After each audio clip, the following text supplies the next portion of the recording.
It is a blessing to be here. It's a blessing to be alive at the end of 2020. It's a blessing to still be here, for real, for real. So we are just got a quick word to share with everybody. I'm going to give people a few minutes to come on Facebook Live. I'll be interacting with our Facebook crowd and all of you on YouTube Live. We bless God for you. All of you on the conference call, we bless God for you as well. Welcome everybody. I want to invite everybody to come on and share and share. Won't be on long. Won't be on long. 30 minutes at the most. And then we're going to be out. All right. 30 minutes at the most. And then we are going to be out. Let me turn my phone down. All right. All right. So I'll be interacting again with those of you on Facebook Live, somewhat, kind of, sort of, something like that. And just want to share something with you to encourage you at the end of this 2020. And as we are about to step into 2021, just a few hours. But we thank God for yet being here. And I mean that. If there's anything else I've learned from 2020, don't take life for granted. And I think that's something I thought I already understood. I thought I already understood that. I don't think I was taking life for granted.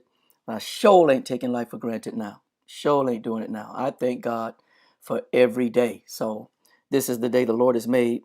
How about all of us rejoice and be glad in it? But I'm grateful for all of you being on with me. All right. Welcome, welcome, welcome. Annie Allen, Jackie Durham, Minister Jones, Deborah Covington, we bless God for you. Minister Lenore, welcome, welcome, welcome. Sandra Thomas Hoggebrook, Darlene Shelton, God bless you. First Lady, what's up? Downtown Cassandra Brown, what's up, what's up, what's up? Deacon Woodard, I don't know if y'all can hear the fireworks in the background, but they already blasted fireworks down here in the KTL. Kathleen, it's crazy. I mean, as soon as it got dark, pow, boom, pow, bam, pow. It's crazy. Anyway, David Salone, what's up? Minister Porter, what's up? Teresa Little, what's up? Brian Porter, what's up? Tamara Sanders, what's up? And Deacon Jackson, Chairman of Deacons, bless God for you. Annie Allen, all right now. Linda Davis, all right. Dr. Marie Anderson, Latoya Hutchison Edwards, welcome all of you. Come on in, and I want you to share if you don't mind. Not going to be on long. I'm telling you, by 7 o'clock, I should be up out of here. I should be up out of here. Brother Jarvis, what's up, my man? Hope you're well. Vicky Smith, hope you're well. Jay Madison, what's up? Lady J. All right. Antoine Jordan, what's up, nephew? Cheryl Blackman. All right. Now, Shirley Lee, I hope you're doing well. Kimberly O'Neill Moye, hope you're doing well. Hope you're doing well. Alice Womack had a birthday recently. Happy birthday again. God bless you and yours. And Linda Dickerson, God bless you. All of y'all and yours. God bless y'all. God bless y'all. I'm not going to be on long. I've already said that, about 4 or 5 times? Not going to be on long. I want to share a quick exhortation and a prayer. We're not having watch night, as you can see, at Union Grove. Not having watch night. And checking my mic real quick. We're not having watch night. But First Lady was on me. You got to do something. You got to do something. I said, well, God has put in my heart at least to do a prayer, to pull the people together for prayer. And so that's what we're going to do tonight. Minister Quat, what's up? Rosemary Rogers, what's up? What's up? Yeah, good to see y'all. Good to see you. All right, Deacon Woodard. All right, go blue. Henry Scott, A to the B to the ham. Margie Tuck, what's up? God bless you. Good to see you. April Brooks Brad from the chamber. Welcome, Sister April. April, I love your energy. Let me just say that to you. Just thank God for you and all you're doing for our community. Welcome to the stream tonight. Sally Wilson, what's up, Mom? That's my mama, y'all. That's Michelle's mom. My mom in love, my mom. Thank God for you. Rhonda Gordon, Salone. I wonder where y'all Salones are tonight. You don't have to tell everybody. But where on the planet are where on the planet are y'all? 'Cause y'all know y'all like to get around like Tupac. I ain't mad at you though. Enjoy. Enjoy. All right, Dorothy Jackson, Deaconess Jackson, Marie Bird Newell, thank God for you. Welcome to me, Tanika Taylor. Welcome, welcome, welcome. Shavine Mathis, welcome. God bless you. Glad you're here. Let's get into this, y'all. Let's jump into it. Just a quick exhortation. And again, to all of you on YouTube Live, we bless God for you. All of you on the conference call, bless God for you. And of course, all of you on Facebook Live, thank God for you. Richard Span, what's up, Pastor? All right. All right. Thank you for your kind words, April. Appreciate that.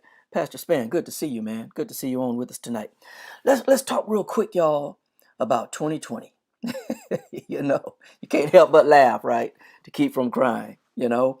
But some people would say that 2020 was an awful year, right? I think some people would say that. And I'm going to tell you this. Listen, I wouldn't disagree with them. I wouldn't disagree with them one bit. 2020 was an awful year for at least most of us. For at least most of us, awful year. Deacon Clarke, welcome. Praying for you and your family. Deacon Caldwell, bless you, Deacon. Welcome. Bless you and your family. Marion Willis, what's up? Go Dogs. All right. But 2020 has been an awful year. I wouldn't disagree with anybody who would say that. I would not. And then even from one angle, we could even say that 2020 has been an awful year for Union Grove. Awful year. Awful. Some of you lost spouses, parents, other loved ones. It's been an awful year.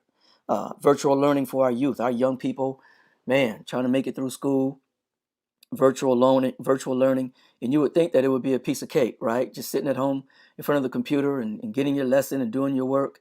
Don't have to worry about school clothes and all this other stuff. But listen, sitting at the crib after a while can get old. And I never thought I would say that. Never. Because cabin fever has never been a problem for me. Never. I've never had cabin fever. I could sit in the house. I could sit in the house and just be here and just chill for days, not even go outside to check the mail, right? I mean, staying in the crib is nothing. But the other night, I was telling Michelle I had gone to use the restroom, came back in the living room when I was just standing there watching TV. She was like, "Why are you standing up? What's wrong?" Man, I'm just tired of sitting. I'm just tired of sitting. Even though we've gotten out once or twice in the past couple of weeks, haven't done any traveling. We're not going to see anybody. Nobody's coming to see us.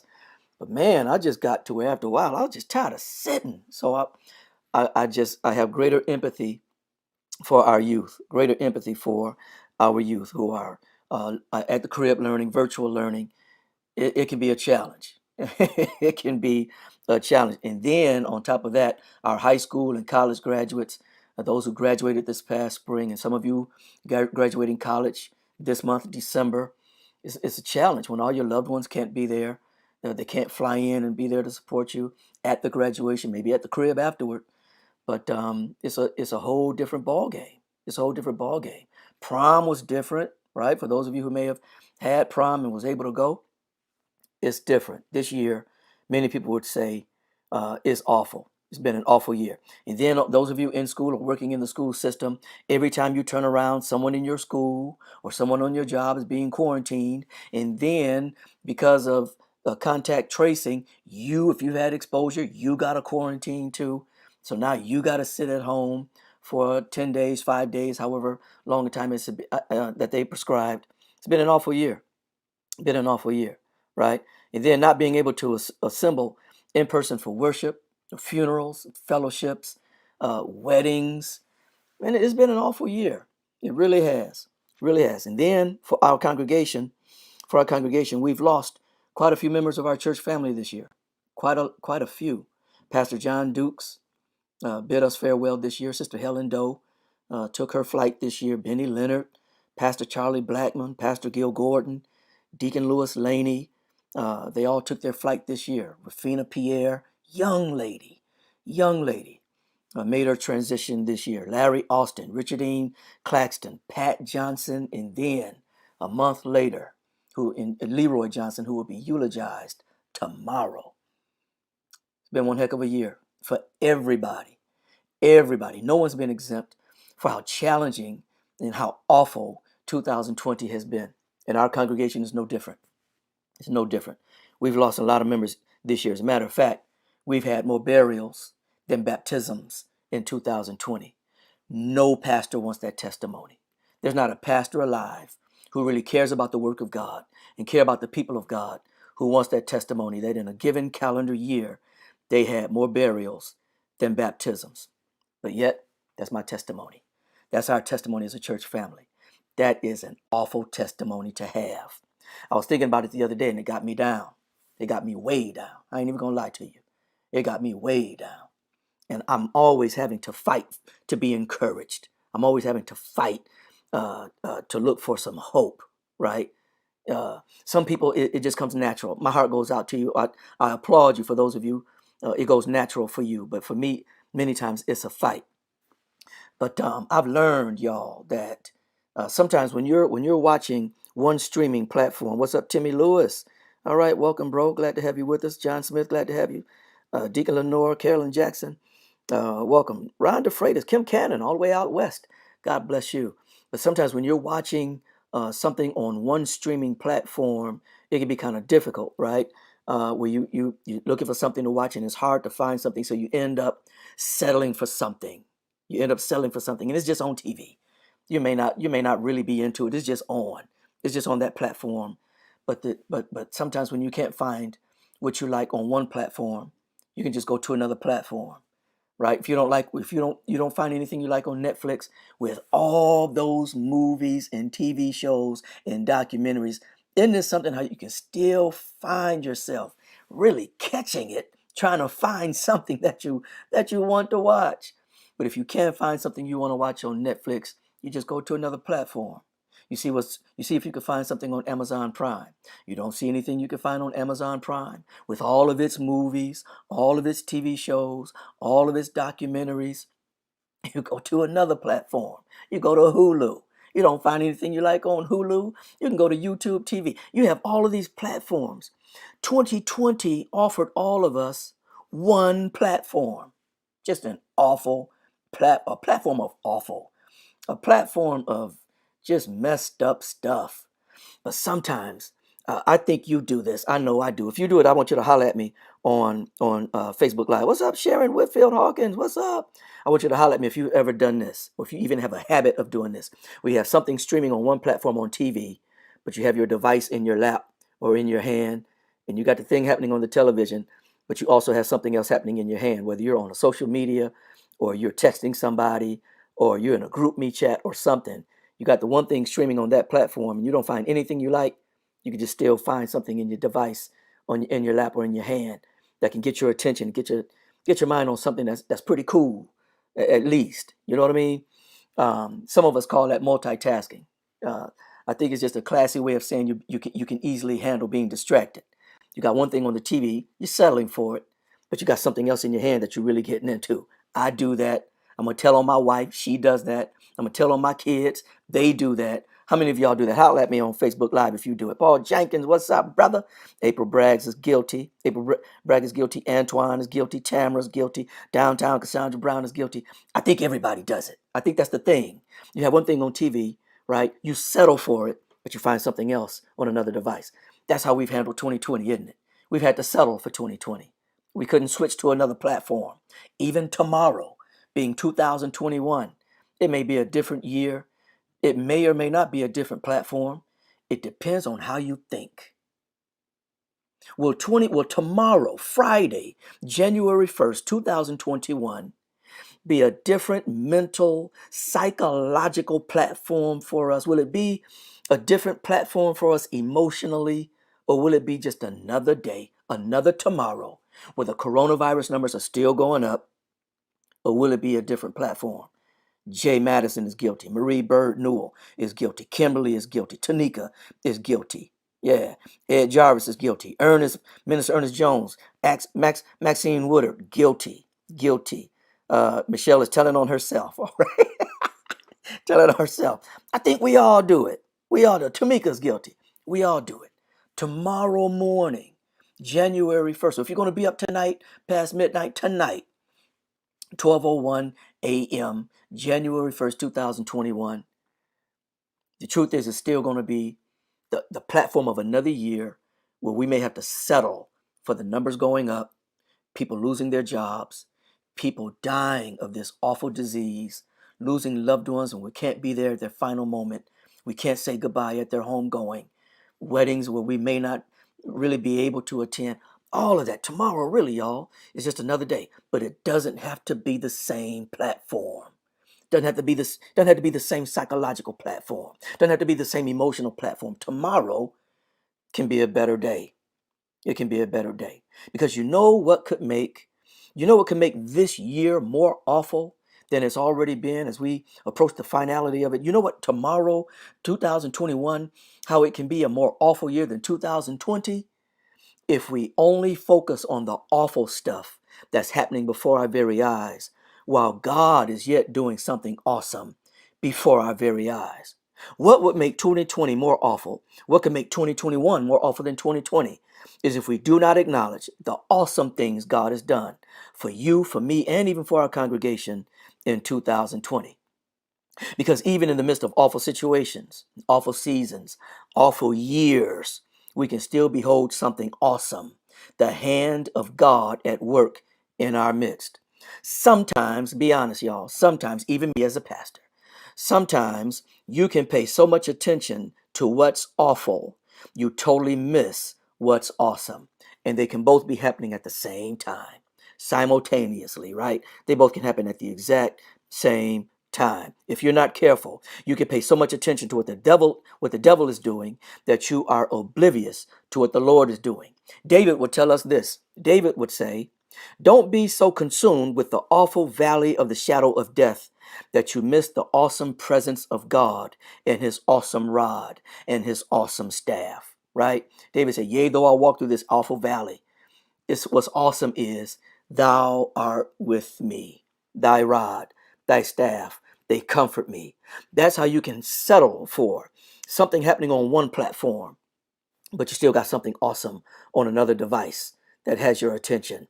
This sort of behavior, where you're only paying attention to what's awful, where you're only consumed and drained by what's awful, it makes it easy for the enemy to pull the okey doke on your joy and your faith and your tenacity and your hope and your determination that all of us need if we're going to make it. He can rob you of your joy and peace when you focus on what's awful and miss what's awesome. So here's the deal. Here's the deal. We cannot treat God like the parent who came home and saw their child sitting in a messy kitchen. The parent coming home from work, entered through the front door, walked through the living room, walked through the dining room, entered the kitchen. The kitchen had the sink full of dirty dishes, trash can full of trash and stinking, and they could tell the floors weren't swept or mopped, and their child just sitting there at the kitchen table, right? And the parent is furious, outraged, and begins to go off on the child. Begins to go off on the child. Happy birthday, John Smith. The parent goes off on the child, and the child, in their defense, they're like, "But did you notice that I shampooed the carpet in the living room? Did you notice that I dusted all the furniture in the living room? That pile of magazines and newspapers and stuff that was cluttered all over the living room. Did you see where I straightened all of that up and made a lot of it disappear? Did you pick up on the fresh lemony scent of that furniture polish? And when I labored dusting the furniture in the living room, did you notice all of that? I guess not, because here it is. What I didn't do in the kitchen made what I did do in the living room meaningless."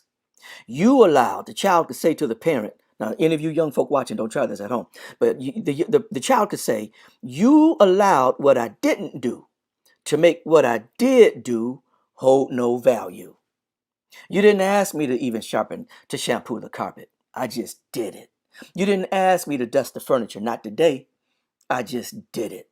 And some of us can treat God the same way, where we can pay so much attention to what's messy and stinky and awful that we're totally oblivious to the awesome things he's done, to include the stuff that we didn't even ask him to do, the stuff we weren't even expecting God to do, the stuff that wasn't even on our radar. God has done enough awesome things for our congregation for us to acknowledge what has made this year an awful year, but not at the expense of the awesome things the Lord has done, especially the stuff he's done that we didn't even ask him to do. Many of us need to bear witness that the Lord has done exceeding abundantly above all we could ever ask or think, according to his power that works in us. Allow me a few minutes to share some awesome things that God has done for us this year. Even during this year, I've seen the hand of God at work in doing awesome things. Even during this awful year, Union Grove has yet fed the hungry. We've yet had food giveaways. I want to give it up to Minister Jones and our outreach team for making that happen. But what a lot of you aren't aware of is that evangelism has been happening at Union Grove in 2020. Brother Jeffrey Coonan, I think I mentioned this. I think I said his last name right. If not, forgive me. But he's one of the men of our church, and he comes and he's over our evangelism ministry. He, Lenora Jones, Abraham Scott, Minister Ernest Jones. come to the church about maybe twice a month, I think, 2 or 3 times a month. And Jeffrey sets up a table in the back parking lot of the church. He has a canopy providing some shade over the tables. He has signs with handwritten scriptures along that fence, at the back of the Campbell homes, the back parking lot of our church. He has his own sound system out there with a microphone. We can encourage the community, and has music blasting throughout the community, and snacks, chips, and stuff for people walking by, canned goods that he provides for himself, juice and drinks and waters and stuff for people, tracts laid out on the table, copies of our church's newsletter, and he's engaging people as they walk through that parking lot, going back and forth to that store next door to the church. It just passion, evangelism has been happening at Union Grove 2020. Passion and anointed. But what I really love and appreciate is that Jeffrey's just doing it. He's just driven to do it. The sound equipment that he has is his own equipment. It's made such an impact. I was in my office one day. I was in my office and I could hear the music. I could hear the music thumping. I'm in my office at my desk and I could hear the music all the way through the walls and into my office. I could hear all that music. I went outside to see what was going on. Minister Jones told me, yeah, some people from the community already came over and told us thank you for blasting the music. It's lifting their spirits. And right around that time, a lady came out of her house. Right there, Cam Campbell came out of her house, stood on her back porch, closed her eyes, and just lifted her hands toward heaven and just began to worship. And I just stood there watching. I was like, wow, wow. I saw the hand of God at work that day. God is doing some awesome things, to include evangelism. And then not even to mention the grant that we received for House of Promise 1. Y'all, we as a congregation, we're going to empower families to become homeowners through House of Promise 1. Then I want to also acknowledge LaTanya Dodson Slaughter defeating cancer this year. She put on Facebook how she rang the bell when her last treatment. She's defeated cancer this year, an aggressive form of cancer. We rejoice and we acknowledge that was the hand of God at work. I praise God for the ministers I can count on who help us during our streams, reading scriptures, offering prayers, and even preaching. And when I can sit back and just take in the word and be blessed and be served and be encouraged and be fed, I don't take that for granted. I count that as a blessing. That's an awesome thing God is doing. And then our deacons, yet serving, helping people with medical appointments and picking up medicines and seeing about folk and helping people with benevolence and cutting grass and trimming hedges. We got deacons still on the grind for the kingdom. They are to be commended. When I see our deacons driving, I see something awesome. I see the hand of God at work. And then our COVID survivors.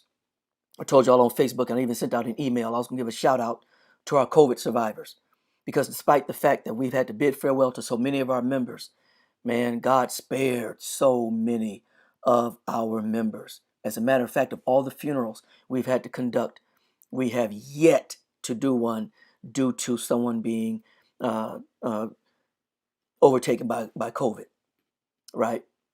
God has been good to us. Don't sleep on how many members of our church tested positive for COVID and even end up hospitalized. But the Lord answered our prayers and he kept them. That's awesome. Let me call the roll. Charlie and Margie Tuck both tested positive for COVID. Both were hospitalized. If I'm not mistaken, Charlie even had pneumonia. Margie had to get some oxygen. We prayed on their behalf. We lifted our voices toward heaven. God heard our prayers, answered our prayers. He kept Margie. He kept Charlie. Maggie Bradley at the Pine Lodge, or at the lodge rather, tested positive for COVID-19 while she was undergoing dialysis. We lifted up her name, stormed the gates of heaven on her behalf. God heard us. He answered our prayers. He healed Maggie Bradley. The Porter family, Minister Africa, Brian, and Mahogany, all tested positive for COVID-19. I don't know how AP got away with not testing positive for COVID-19, but whatever you did, AP and Omari, God bless y'all. But the Porter family, except Omari and AP, tested positive for COVID-19. But God heard our prayers, healed their bodies, and kept them. The Verettes, I just found out a couple of days ago, Wanda and Matt Verrett, both tested positive for COVID-19, but the Lord extended his hand to heal and kept them alive. Jerome Stevens tested positive for COVID, and his wife Shirley, and his son Jason. But the Lord heard our prayers and healed their bodies. Felicia Hamlin battled COVID-19. Last time I checked on her, she was still in the hospital, looking to be released by the end of this week. But she's doing well. God has heard our prayers and is keeping her. My wife and my daughter, First Lady Michelle and Janelle, both tested positive. And uh, uh, God heard our prayers, kept them alive, and kept me from catching it. Only by the grace of God. AP, that's something you and I have in common. Whatever you've been drinking, I've been drinking. Whatever you've been eating, I've been eating. Right? Whatever kind of favor you got, apparently I got. Because God kept me from testing positive for COVID-19. But God heard our prayers for our First Lady and Janelle and saw about them, extended his hand of healing. Iris Bracey had tested positive for COVID. Marion Mathis had tested positive for COVID and pneumonia. But the Lord did an awesome thing, kept her alive, heard our prayers, and saw about Marion Mathis. Sydney Oglesby. Don't sleep on these young folk. Young folk catching COVID too. Sydney Oglesby had tested positive for COVID. But the Lord did an awesome thing, heard our prayers. He kept Sydney. Minister Ernestine Thompson kept battled COVID for months and still has lingering effects. But the Lord is doing an awesome thing. We can see his hands at work every time we see Minister Ernestine Thompson riding around in her car, driving or walking around in the church building for one thing or another. We see God's hand at work. And then I just found out this evening, Gayla Pegues is currently battling COVID. But we're going to storm the gates of heaven on her behalf and trust God to move, extend his hand, and heal as only he is able to do. All I'm trying to say, y'all, is in the midst of all the awful stuff we go through, we must remind ourselves that our awesome God is at work. Our awesome God is in the midst of us doing something wonderful.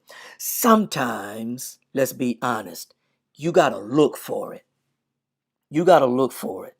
Sometimes you got to look for it. It's so easy to pick up on the awful thing, but sometimes you got to go look. You got to search for that awesome thing. Yeah. Sometimes you got to look for it. Sometimes you have to go to the streaming platforms of your life and search for God's hand at work in your midst.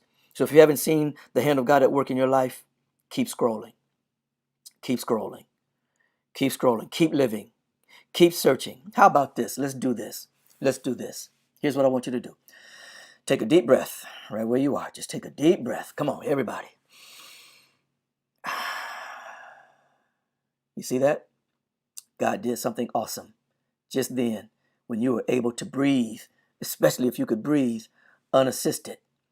Take another breath. Another breath. Come on. Inhale again. Inhale. Take another breath. You know what that means? God did it again. He did something awesome again. Listen, if you talk to some people who've been on oxygen, been on a ventilator, and the Lord spared them and they can breathe on their own, they'll tell you being able to take a breath unassisted is an awesome thing. One more time. One more time. Inhale. Come on, everybody. Inhale. You know what that means? God did it again. God did it again.